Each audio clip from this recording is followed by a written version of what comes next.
Selamat datang di channel Simar Imam. Sembari mendengarkan tinggalkan like dan komentarnya bosku. Jangan lupa pasang headset kalian. Siapkan kopi dan camilan. Lupakan pahitnya kehidupan. Mari kita dengarkan sambil rebahan. Bab 65. Ye Tianzong pergi ke ruang tamu untuk menjemput ayah mertuanya, dan keduanya berjalan keluar dari toko Mercedes-Benz bersama. Di depan pintu, mobil klasik yang dibeli seharga 600.000 yuan diparkir. Ayah, ini kuncinya. Sudah larut, ayo jemput Yurou dari pekerjaan. Ye Tianzong menyerahkan kunci ke Ren Dongguo. Dan semua ini, Ren Dongguo masih terasa seperti mimpi. Tidak ada biaya, dan membeli 3 mobil mewah. Satu dikemudikan sendiri, dan 2 lainnya diparkir di gudang bengkel, siap diambil kapan saja. Sampai ada tempat yang cocok untuk meletakkannya, itu bisa dihalau. Tianzong. Ren Dongguo sedikit ragu-ragu dan tidak mengambil kuncinya, dia memandangnya dan berkata dengan gugup, kita akan baik-baik saja, kan? Ayah, apa maksudmu dengan itu? Kartu yang kamu berikan padaku sebelumnya, berapa banyak uang di dalamnya, bagaimana kamu bisa mengeluarkan uang sebanyak itu? Selain itu, manajer toko sekarang menganggapmu sebagai tamu terhormat.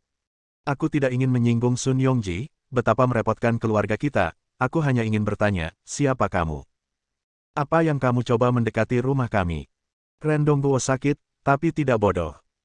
Guncangan berturut-turut telah membuat otaknya berdengung, dan dia merasa tidak bisa berpikir normal. Singkatnya, dia tidak bisa membawa pulang, si bodoh, ini lagi sebelum dia memahami masalahnya dengan jelas. Energi orang ini terlalu besar, dan keluarganya tidak mampu memprovokasi dia. Ayah, kamu terlalu banyak berpikir. Ye Tianzong tersenyum acuh tak acuh, dan berkata, jika kamu menginginkan uang, sepertinya aku punya lebih banyak uang daripada kamu. Dengan keahlianmu, kamu bisa menculik Yurou saja, kenapa repot-repot menikahinya dan menjadi menantu? Selain itu, keluarga Ren ada di Linceng, tetapi mereka hanyalah keluarga kecil kelas 2, dan mereka tidak dapat memberi saya banyak dukungan. Karena aku tidak punya pekerjaan lain, jangan khawatir tentang itu. Ye Tian menarik napas dalam-dalam, dan berkata dengan serius, Yurou, dia dulu baik padaku, tapi sekarang aku memiliki kemampuan tertentu, aku hanya ingin tetap di sisinya dan melindunginya, bisakah kamu membantuku menjaga rahasia ini? Petik 2. Benarkah? Ceritanya panjang. Nanti saya berbicara lagi. Kamu hanya perlu ingat bahwa aku tidak pernah berpikir untuk melukai keluargamu yang terdiri dari 3 orang. Sebaliknya, siapapun yang mencoba menentangmu adalah musuhku, Ye Tianzong, dan aku akan membersihkannya untukmu. Ye Tianzong menyerahkan kunci dan kartu bank kepada Ren Dongguo, dan berkata, kamu ambil kuncinya, dan akan lebih mudah bagimu untuk mengemudi di masa depan. Kamu simpan kartu ini, dan kamu bisa membelanjakan uangnya sesukamu. Tidak apa-apa untukmu, Ibu, dan Yurou. Aku hanya punya satu permintaan. Selama kamu tahu apa yang terjadi hari ini, jangan membuat komplikasi. Aku khawatir Yurou tidak akan bisa menerimanya untuk sementara waktu.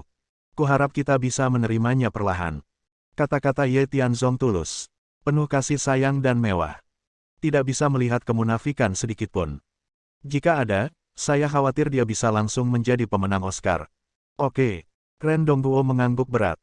Setelah menerima kunci dan kartu, dia berkata, kalau begitu aku akan membantumu menyembunyikan masalah ini terlebih dahulu. Namun, aku akan mengawasimu, jika aku menemukan masalah denganmu. Jika kamu ingin membunuh atau memotong, terserah kamu. Masuk ke dalam mobil dan pergi. Sekarang jam 5.30 sore, tidak lama kemudian Ren Yurou pulang kerja, dan waktunya tepat. Di dalam mobil, Ye Tianzong juga membuat permintaan yang tidak berperasaan, bahwa dia memiliki mobil dan uang, dan Ren Dongguo harus membohongi masalah ini sendiri. Ren Dongguo terlihat tidak berguna di luar, tetapi dia sebenarnya ditunda oleh keluarga Ren, dia adalah orang yang sangat cerdik. 20 menit kemudian, kami tiba di tempat tujuan. Karena kejadian di pagi hari, Ren Yurou kini duduk kokoh sebagai penanggung jawab proyek Teluk Hailong. Sebagai seorang suami, status Ye Tianzong juga luar biasa, terutama ketika dia berinisiatif untuk memberi pelajaran kepada Tanaka Shin dan para pemuda. Melihat dia datang, semua mandor dan pekerja terus menyambutnya. Dan Ye Tianzong juga menanggapi satu persatu, dan juga mengetahui bahwa setelah perawatan tepat waktu, cucu lelaki tua itu baik-baik saja. Terlebih lagi, melihat kemampuan Ren Yurou untuk melakukan pekerjaan dengan baik di lokasi konstruksi dan melindungi para pekerja, semua orang bekerja lebih keras. Selain itu, Penyelesaian masalah pemasok sebelumnya dapat meningkatkan efisiensi hingga setengahnya. Sekarang para pekerja bekerja dengan sangat antusias, diperkirakan akan sedikit lebih awal dari yang diharapkan 3 bulan. Dan semua ini dilihat oleh Ren Dongguo, dan dia semakin merasa bahwa menantu ini sangat baik. Dia kaya dan berkuasa, dan bergaul dengan orang lain dengan sangat harmonis. Jika dia tidak memiliki niat buruk lainnya, dia adalah menantu yang baik. Ini, dia juga punya rencana kecil di hatinya, jadi dia harus menanyakan intinya. Dia mengatakan bahwa Yurou baik padanya saat itu, dan sepertinya dia harus menamparkan Yurou dan meminta ide dari Chou Yinmou. Sayang, sudah waktunya, saatnya pulang kerja. Roma tidak dibangun dalam sehari, dan pekerjaan tidak selesai dalam sehari. Anda harus menggabungkan kerja dan istirahat. Masuk kantor. Ren Yurou masih mendiskusikan sesuatu secara intensif dengan Zhang Tianyao, kata Ye Tianzong terus terang. Ren Yurou kembali sadar, mengangkat kepalanya, melihat Ren Dongguo, sedikit mengernyit, dan berkata, Tianzong, bukankah aku memintamu untuk tinggal bersama ayahku di rumah? Mengapa kamu membawanya ke sini? Dia memiliki keterbatasan mobilitas dan kebutuhan. Tidak apa-apa, Yurou. Ren Dongguo menyela dan berkata sambil tersenyum, tidak masalah membicarakan sesuatu jika Anda memiliki mobil. Mobil. Ren Yurou tercengang, dan berkata dengan curiga, naik taksi bolak-balik, ongkosnya cukup mahal, beritahu ibu, aku pasti harus. Bagaimana dengan naik taksi? Baru saja Tianzong menemani saya membeli mobil, kata Ren Dongguo sambil tersenyum, saya menggunakan uang pribadi saya untuk berinvestasi di perusahaan milik teman sekelas saya. Menurut dividen saham, saya mendapat bagian, yang kebetulan digunakan untuk membeli mobil, kedepannya keluarga kami juga akan memiliki mobil, dan tidak perlu naik taksi terlalu keras. Alasan Ren Dongguo. Sebenarnya itu menyebalkan. Ren Yurou tidak percaya saat itu juga. Dia tidak percaya sampai dia keluar dan melihat mobil itu, lalu menelepon Yang Jiang Xiong untuk berkonsultasi. Kemudian dia yakin bahwa mobil itu memang dibeli. Mengenai apa yang disebut dividen investasi, dia tahu bahwa ayahnya tidak memiliki bakat di bidang itu, dan Ye Tianzong menemaninya untuk membelinya, yang semakin meningkatkan kecurigaannya terhadap Ye Tianzong. Namun, dia juga tidak tahu apakah pria ini benar-benar bodoh atau hanya pura-pura sakit. Semuanya bisa diketahui segera setelah menemui dokter. Dokter. Dan dirinya sendiri telah berteman selama bertahun-tahun. Dia 10 tahun lebih tua dari saya, dan dia banyak membantu saya ketika saya paling kesepian dan tidak berdaya, bahkan ketika saya gila. Dapat dikatakan bahwa dia adalah mentor hidupnya, dan kata-katanya adalah kata-kata mutiara yang terkenal. Oleh karena itu, dia tidak bertanya tentang membeli mobil, dan dia akan mempelajarinya lebih lanjut nanti. Setelah pulang kerja dan mengantar Ren Dongguo pulang, dia pergi ke rumah sakit jiwa Lincheng. Rumah sakitnya sangat besar. Itu menampung semua jenis pasien sakit jiwa, dan karena fasilitas dan staf yang sangat baik, bahkan menarik banyak orang asing untuk datang ke dokter. Di kolom pengenalan karakter di lobi, yang disebut Dr. Wu sebenarnya adalah seorang wanita. Berusia sekitar 50 tahun. Dia terlihat santai dan berstatus tinggi. Peringkat pertama, dengan banyak gelar dan keterampilan medis yang baik, dia adalah pemimpin di antara para ahli di bidang psikiatri. Tianzong, jangan gugup. Sebentar lagi, Dokter Wu akan memberimu pemeriksaan menyeluruh. Ketika laporan keluar, kami akan mengevaluasi situasi Anda. Ren Yu berkata dengan lembut. Yah, tidak masalah. Ye Tianzong mengangguk, dan berkata, sejak saya meninggalkan rumah sakit jiwa Qingshan, saya tidak tahu banyak tentang kondisi saya sendiri. Saya tidak khawatir tentang pemeriksaan komprehensif kali ini. Jika suatu hari saya jatuh sakit lagi, saya akan. Kamu yakin sakit? Gangguan tiba-tiba Ren Yurou membuat Ye Tianzong bingung. Dia benar-benar mulai meragukan diriku sendiri. Mengapa kamu pergi ke Qingshan jika kamu tidak sakit? Namun, dia segera menyembunyikan emosi batinnya, mengucapkan beberapa patah kata dengan santai, dan kemudian menemani Ren Yurou menemui dokter.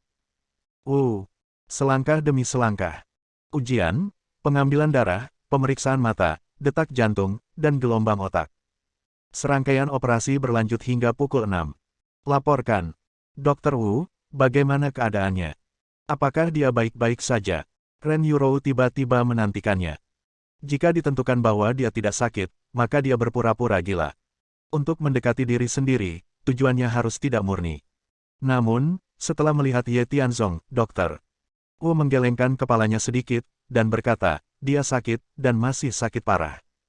Ah! Ren Yurou berteriak pelan. Tapi Ye Tianzong duduk di sampingnya tanpa mengucapkan sepatah kata pun. Situasi suamimu lebih rumit. Itu milik penyakit mental intermiten. Obat hanya bisa meringankan kondisi. Kalau mau sembuh, harus melakukan 3 hal dengan baik. Dokter Wu, tolong beritahu saya, dan saya pasti akan melakukannya. Benar saja, dia sakit. Dan itu terputus-putus. Ren Yurou memiliki emosi yang campur aduk di dalam hatinya, dia tidak tahu apakah harus senang atau sedih.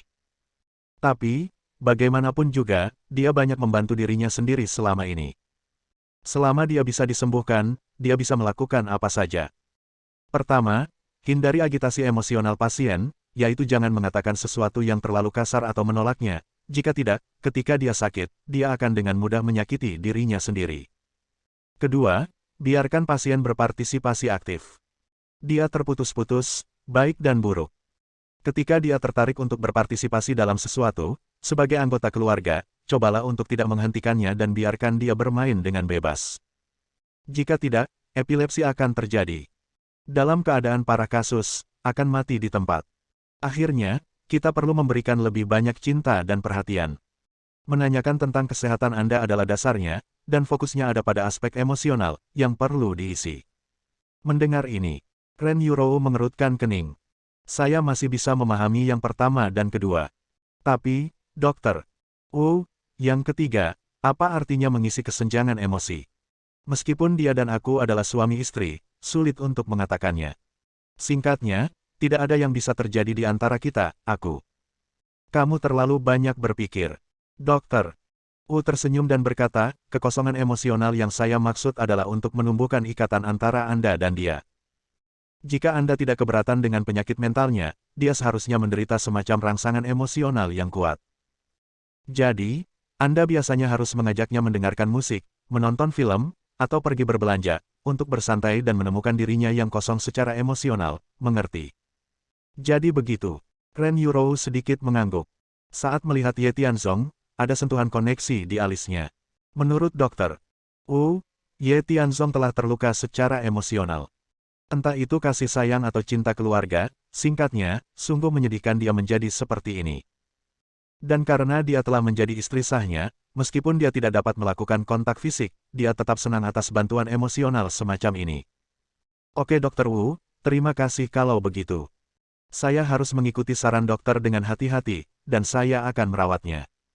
Ledakan. Ren Yurou belum selesai berbicara. Tiba-tiba terdengar suara nyaring dari luar rumah.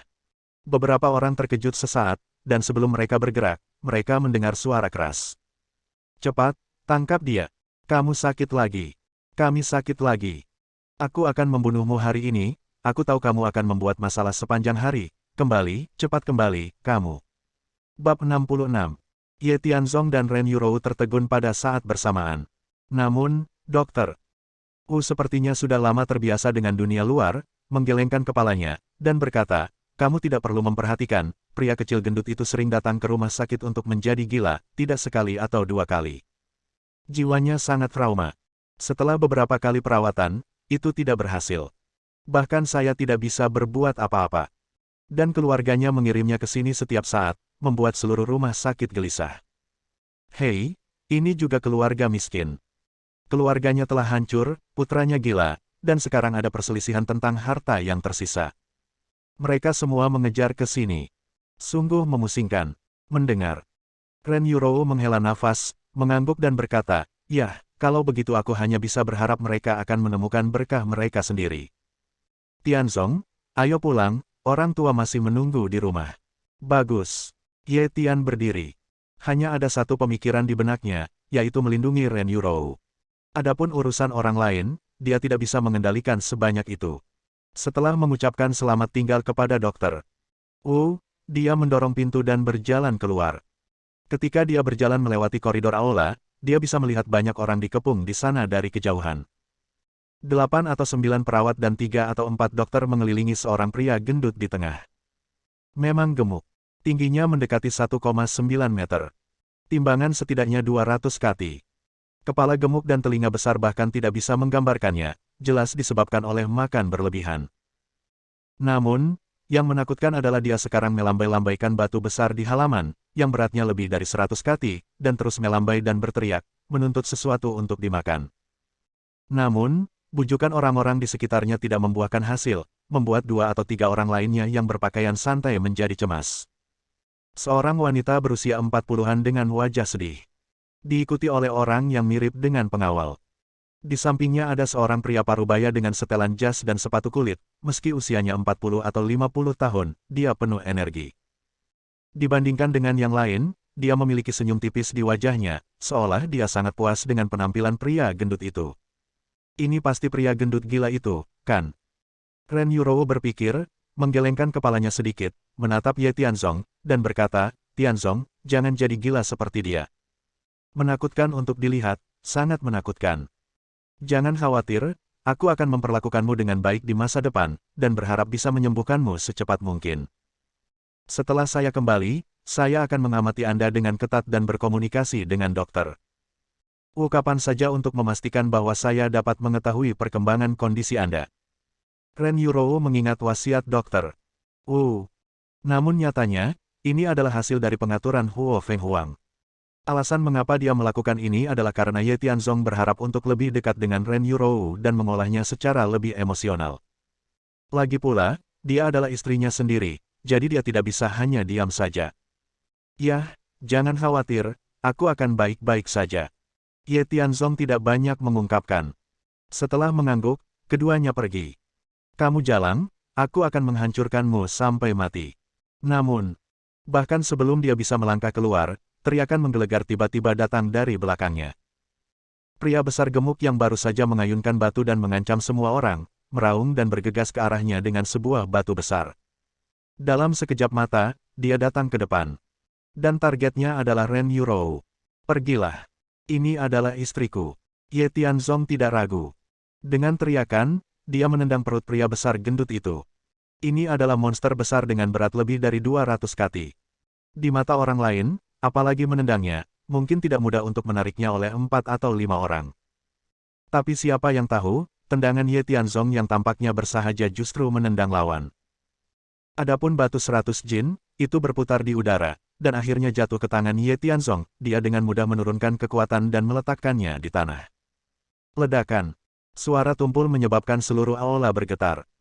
Tapi Ye Tianzong bergegas, membantu Ren Yurou yang terhuyung-huyung, dan bertanya dengan prihatin, sayang, kamu baik-baik saja. Aku baik-baik saja. Ren Yurou merasakan ketakutan yang melekat di hatinya. Melihat orang lain yang bergegas mendekat, dia sedikit khawatir, dan berkata dengan suara rendah, pria gendut ini sepertinya sakit parah. Jangan takut, denganku di sini, tidak ada yang bisa menyakitimu.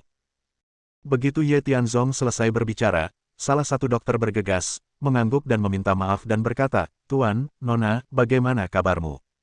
Apakah Anda baik-baik saja? Aku benar-benar minta maaf. Tubuhnya terlalu berat dan emosinya sangat bersemangat. Kami tidak mengendalikannya untuk sementara waktu. Kami mohon maaf atas masalah yang terjadi padamu. Bagus. Ye Tianzong melambaikan tangannya. Melihat beberapa orang mencoba menahan pria gendut itu, tetapi tidak berhasil, ada tanda-tanda akan membebaskan diri kapan saja. Awalnya dia berencana untuk tidak mengurusnya, tetapi ketika dia melihat wanita itu berdiri di sampingnya, yang jelas-jelas adalah ibu dari pria gendut itu, dia sudah menangis. Saya tidak tahan. Jika Anda membiarkan pihak lain terus membuat keributan, saya khawatir lebih banyak orang akan terluka. Jika dia tidak ada di sana sekarang, Ren Yurou mungkin juga tidak akan selamat. Ada apa dengan dia? Ye Tianzong bertanya. Sangat terangsang dan gila. Dokter tampak khawatir dan berkata, ini adalah jenis penyakit saraf yang sangat khusus. Ragu-ragu untuk waktu yang lama dan menderita depresi telah menyebabkan dia mengalami halusinasi. Setiap orang yang muncul di depannya adalah musuh, dan dia tidak bisa mendekati sama sekali. Kami bahkan tidak ada kemungkinan sedasi. Dia telah ke rumah sakit kami berkali-kali, dan setiap kali penyakitnya sangat serius, dan setiap kali, banyak staf medis yang terluka. Ini ibunya. Sudah sangat sulit bagi keluarga untuk kehilangan, tetapi sayang sekali merawat anak laki-laki yang sudah gila. Dan yang ini bertugas menangani urusan ekonomi keluarga mereka setelah kebangkrutan, Tuan Su Huizong dan Tuan Su. Karena bisnis keluarga, masih ada beberapa konten yang hanya diketahui oleh Ho Fangfang, jadi kami perlu bertanya. Namun, ini sangat kontradiktif. Ketika pihak lain sadar, tidak mengatakan sepatah kata pun.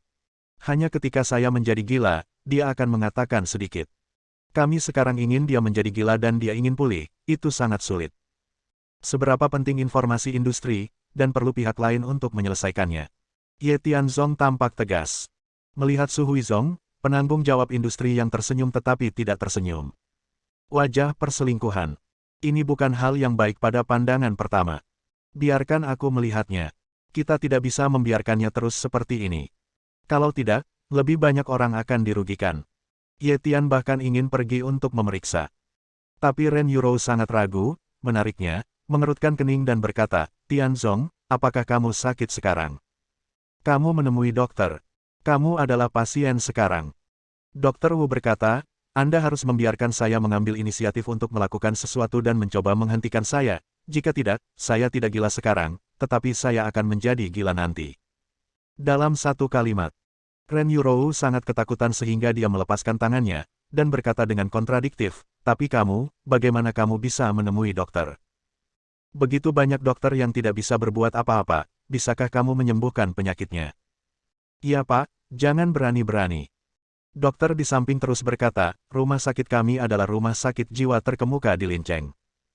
Para dokter di sini semuanya adalah talenta terbaik di bidangnya, dan mereka tidak berdaya. Tidak mungkin. Bagaimana kamu tahu jika kamu tidak mencoba? Ye Tianzong tidak terlalu memperhatikan. Biarkan staf medis menyingkir dan biarkan Hou Fangfang berbaring di tanah. Ye Tianzong, di sisi lain, berdiri di tempat dan mengamati. Hou Fangfang ini memiliki tubuh yang besar dan kekuatan yang cukup besar. Menurut pengobatan tradisional Tiongkok, kegilaan biasanya disebabkan oleh kerusakan parah pada titik akupuntur di otak.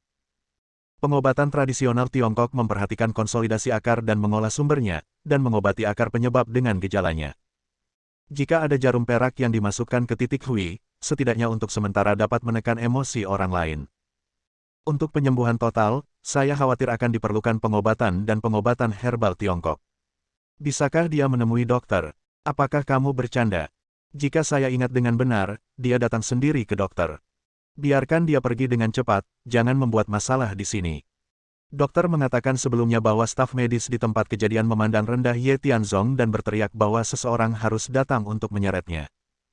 Dan wanita bangsawan itu sudah menangis, oh, kamu gila, jangan membuat masalah di sini, pergi saja. Ini lelucon. Pasien benar-benar sakit ketika mereka menemui dokter. Su Huizong mencibir ke samping, melirik ke waktu, sepertinya menunggu serangan terakhir Hou Fangfang, dan kemudian pergi setelah meminta informasi. Minggir. Namun, menghadapi tarikan semua orang, Ye Tianzong tidak mengubah ekspresinya, dan berkata dengan acuh tak acuh, jika saya tidak bisa melakukannya, Anda bisa melakukannya. Itu sangat mungkin. Orang gila barusan hampir tidak akan menyakiti istriku. Aku punya penyakit mental, tapi sebentar-sebentar. Sekarang aku sadar. Aku yakin aku bisa mengendalikan penyakitnya. Kalau tidak, kalian coba. Siapa yang berani mengatakan bahwa aku 100% yakin? Kata-kata Ye Tianzong membuat staf medis merasa malu. Benar-benar tidak ada yang bisa mereka lakukan. Namun, tidak masuk akal membiarkan pasien gangguan jiwa mengobati penyakitnya. Namun wanita bangsawan yang sangat ingin menyelamatkan putranya merasa bahwa dia bersedia mencoba apa saja selama itu bermanfaat untuk kesembuhan putranya. Tepat ketika semua orang mengobrol, dia berdiri dan bertanya, apakah kamu benar-benar yakin bisa menyembuhkan anakku? Bersambung. Nantikan bab selanjutnya bosku.